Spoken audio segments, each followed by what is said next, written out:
What up, YouTube? It's Raven's Bloodlust. I still haven't quite got a good opening yet for that. Anyways, welcome back to the conspiracy.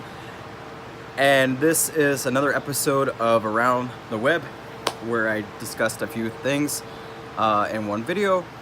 Today, I'll be discussing recently Diablo on Facebook and social media. They changed their artwork, their background image. There's this new symbol popped up. We know season 15 is already live. I'm hoping, a lot of people are hoping that the new symbol, it's like, why would they update the symbol for the season? Why would they do that? It doesn't make any sense at all. They are working on multiple projects. We've heard about this, discuss it. There's a Netflix thing. This seems to be unrelated to that. There's a possibility of Diablo 4. There's other projects. They haven't named these. We already know about the Switch port that's coming out. But the fact they changed it, the mystery symbol there, is very confusing. Normally, game company pages don't change the back of their social media page, their image, unless there's a major DLC or a major game announcement. I'll put up the picture, what it is. I first saw it on Facebook, and I saw it again on Twitter. So it's like they changed it across all their social media platforms. I'm hoping it's a Diablo 4, a prequel, or another expansion. The game is too old to have another expansion though at this point. I think it might bring people back. There's still people playing it because of seasons. I stopped playing it for a long time. I checked out seasons. I'm not a big fan of seasons. I started playing it again because the Necromancer pack. You've seen it. I have it up. I was one of those late buyers to that. I'm hoping because multiple, that is a new game. I'm hoping. Or at least new characters to Diablo 3. Something like, hey, this is why we did this, because there's a new expansion coming out. Excuse me. And on top of that, there's Diablo 4 or something in the works. You know, we have been working on this a while. It'll come out in 2020 or something like that. So what are your thoughts and opinions on that with them changing it? Is it just they're changing it because they're advertising the new season? Do you think it's something else? Do you see it's bigger than that? Another game? Moving on to Pokemon news. There was a Pokemon, new Pokemon discovered. Pichu? It's not Pichu. I'm a huge Pokemon fan. I haven't really covered Pokemon that much. But there's supposed to be a new Pokemon that was discovered in the files that someone found. Pokemon 891. People are speculating, what does Pokemon 891 look like? It's kind of interesting. That's a lot of Pokemon. I've been a fan of Pokemon for a long time.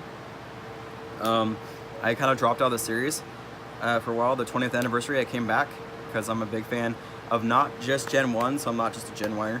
I am a big fan of Gen 1 and Gen 2. I love Pokemon Sun and Moon because they brought new forms to first gen with the Alolan forms, which I thought was amazing. I love Sandshrew, Alolan Sandshrew, the Vulpix. Not a big fan of Executor, but I don't think they would add a Pokemon. It's for the Switch version, by the way. Pokemon 891 as a new like legendary. It'd be kind of weird because Pokemon Eevee and Pokemon Pikachu Go is set during the Kanto region, so it's Gen 1. It's Gen 1 there. I don't know why they would add a legendary Pokemon to just draw more people in, I guess, for one Pokemon. They usually add one new Pokemon to like, or a couple new Pokemon to an expansion, so it doesn't make sense. This plays like Pokemon Yellow. Minus, I also heard, we also got an announcement that they're not, they're taking away added items. So Pokemon can no longer hold items. Some people are like, it's an outrage. I mean, it's okay in mechanic. It's been since Pokemon Gen 2, but it's not necessary. I know tactically wise, the people that play competitively are probably like, oh my god. But for casual people or just like the storyline, yeah, potions, you can heal it. It takes a turn, whatever. So instead of like your Pokemon eating a berry and healing itself, now you have to actually use a potion or go to the Pokemon Center. The experience has been reworked too, apparently. There's not going to be an experience share, so it's be a lot easier to raise up, level up in experience. That's all I have for that. What do you think? Is it just... Does it suck that they're removing the items from Pokemon? The held items? Do you miss it? Do you care? Do you not care? And does Pokemon need a new legendary? Like, one there, does it really matter? Or would you rather wait until Gen 8 to experience a whole new set of Pokemon? So moving on, the last topic is I found out, which really sucks, Telltale Games, which are the people behind the huge mega hit Walking Dead series and The Wolf Among Us, is closing in their studios or has shut down. 250 people have lost their jobs, which really sucks, and they're not getting medical because it's under contract, and they can't get unemployment because it's contractual, which really sucks for them. I thought they were doing really well, considering they're selling games, but I guess because licenses are so expensive that they weren't making all the money they needed back, and the product was coming out so slow that even though they were selling really good with it, they weren't making the money on it. They made some poor decisions, I guess. So being that said, what's happening with future products?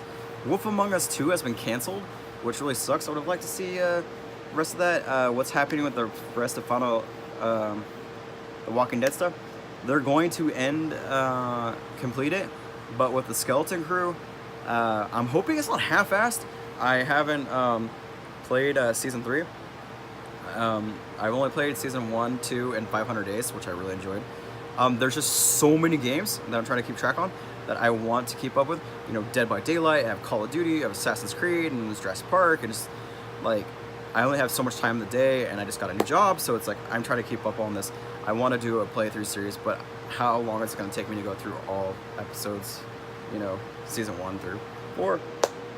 I'm interested how it's going to be. Hopefully it's not half-assed with the Skeleton Crew, because sometimes what happens, you know, they just want to push the product out, just get it done, and it's gone. It's unfortunate. They're a great storytelling game. It felt like watching a movie that you're being a part of and playing it, if you've ever played a Telltale Games experience. They also had a Jurassic Park game that came out a really long time ago. I haven't checked that out. The 2 games I did play was... Oh, and they have the Borderlands game, which is pretty fun. So we're not going to see a sequel to that at all either. This is Raven's Bloodlust. Thank you for watching around the web. And don't forget to like, subscribe, and hit that bell. And I'll catch you later.